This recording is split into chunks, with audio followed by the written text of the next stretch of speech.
go into your neighborhood and you see that there's a new store over there, you might be like, let me go and try what's there in the new store. And as soon as you walk into the new store, there's a weird vibe around you. People are looking at you, people are staring you down, people are passing comments. At first, you might be a little uncomfortable, then eventually you'll be like, I'll just go in, get messed up, and get out of here as soon as possible. And as you're walking down the aisle, you notice that the person comes up to you and be like, hey dude, what are you doing over here? Why don't you go back to the store that you used to go to? Why are you coming in this store? Why are you buying that product? That product is something that I need for my family. You taking that product will not let me have that product. Why are you doing this? Why are you taking away an opportunity from me? How does that feel? That's how an immigrant feels when they come to the United States. Going to them and telling them, go back to the country you came from, go back to the state that you came from, it is hurtful. Why do you want to make an immigrant feel insecure about their culture, insecure about their tradition, insecure about their accent, insecure about the way they dress? Why? This is a question that we need to ask ourselves. Many immigrants go through many struggles and many Americans don't know about it. And it's all around us. I came from India 3 years ago when I was 16, and I experienced this.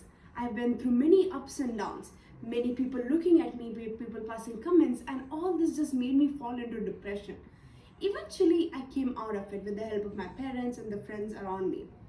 That's when I started researching about if many other immigrants go through the same experience, and I came to notice, yes, they do go through the same experience.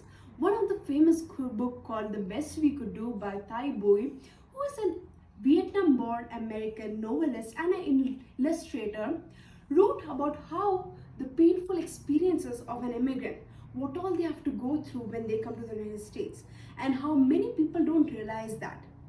So today, I'm going to talk about two main topics. First of all is the struggles of cultural adaptation, and the second one is going to be the struggles of cultural clashes. So first of all, cultural adaptation is mandatory, no doubt. If you come to the United States, you have to adapt culturally. America is a culture that promotes individualistic mindset, which is important and beautiful because it helps you become independent and make your own decisions. However, having this individualistic mindset kind of makes us insensitive about the issues around us. When an immigrant comes from a different country to your country, he or she is given an option. Either you can have an individualistic mindset and join the group, or you can assimilate and be left out. And this pressure and tension just forces them to join the group. And the fact that they join the group and they are forced to adapt, they can't be themselves. They're forced to act a certain way. They're forced to not act like themselves. This just causes too much pressure and tension for them. This causes depression. That's how I fell into depression. I was told to dress a certain way. I was told to speak English all the time. I was told to not have that accent. I was told to sit properly, sit a certain way. I was told to talk a certain way. All this just caused too much pressure for me that I couldn't handle it. And I eventually fell into depression. But my friends and my family members helped me to get out of it, and that was really helpful for me. But there are many other immigrants who don't have families to help them get out of that. And there are many immigrants who are suffering through depression till now. Speaking English may sound very easy. It's easy to speak English.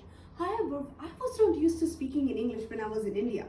When I came here, I used to speak Hindi most of the time, which is a cultural language of India. When I came here, I was forced to speak in English all the time. It just made me feel suffocated. I couldn't express myself to my best in English. I was really good at expressing myself in Hindi. I couldn't do it in English. And that just led to frustration. I was angry all the time. I couldn't connect with people in English. It was just too difficult for me to bear. Along with the struggles, there comes the cultural clash. When the culture of your own culture and the new culture clashes with each other.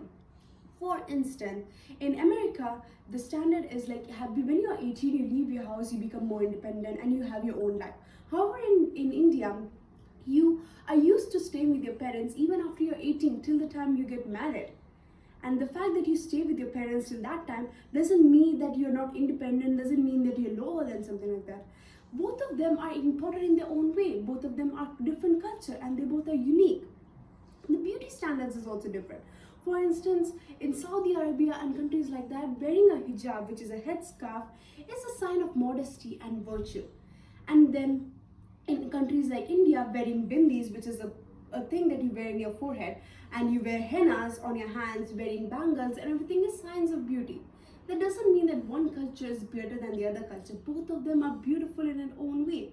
But still, why do the people wearing hijab, a headscarf, go through abuse? People taunt them. Why? I'll give you an example of a lady called Henna Adin, who is the first hijab wearing model. And she came in the Vogue. And she's the first hijab wearing model. And she said how, because she wore a hijab, she had to struggle a lot. People looked down on her and people abused her, people said stuff to her just because of the hijab that she was wearing. She had many difficulties to fit in, and it isn't easy. But still, those experiences empowered her to be herself. That's why that hijab helped her to be herself, and she was herself. Further, another thing that might be very different is arranged marriage versus love marriage. In India, arranged marriage is highly valued and respected. In India, according to the recent survey done by Dhoklai, who has a PhD and writes a blog about science behind behavior, he's the author of that blog. He told that in India, according to 2013 survey, 74% of Indians if they were given a choice to have arranged marriage or love marriage, they chose arranged marriage. And 90% of marriage in India is arranged marriage. That doesn't mean that arranged marriage or love marriage is better than each other. They both are beautiful in their own way. That's why we need to value and respect both of them, because both of them are different and beautiful. That's what makes us unique. Each culture is beautiful and different in their own way. We can't compare one culture from the other culture and say one culture is better than the other culture. So I would like to end by saying that immigrants, they go through cultural adaptation, they go through struggles, and they also have cultural clash.